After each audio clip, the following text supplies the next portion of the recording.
programa at personalidad ng GMA at GMA News TV sa 28th PMPC Star Awards for Television. Makichika kay Kata Tibayan.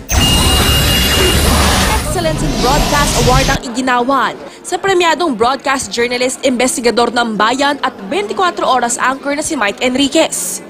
Hindi biro maging mamamahayag, dito, lalo na dito sa Pilipinas. Pero kailangan ng isang demokrasya, ng isang hindi lang malaya kundi matapang na media. At lalo natin ibibigayan sa kanila, lalo na nai-inspire tayo sa mga awards na ganito.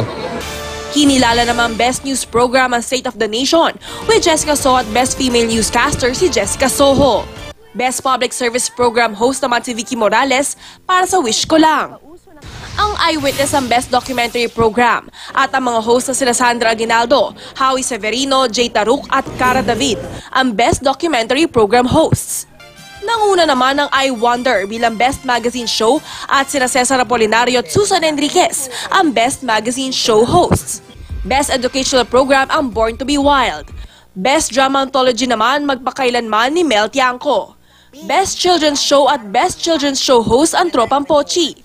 Best Lifestyle Show ang Gandang Ricky Reyes ng GMA News TV. Tinanghal na Hall of Famer ang longest running gag show sa bansa ang Bubble Gang.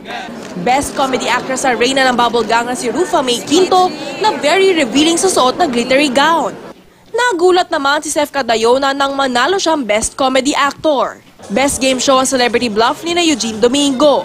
Best Male Showbiz-Oriented Talk Show host naman ang Star Talk host at veteran showbiz writer na si Ricky Lo. Pinarangalan din si Jose Manalo para sa kanyang pagganap sa Eat Bulaga Lenten Special.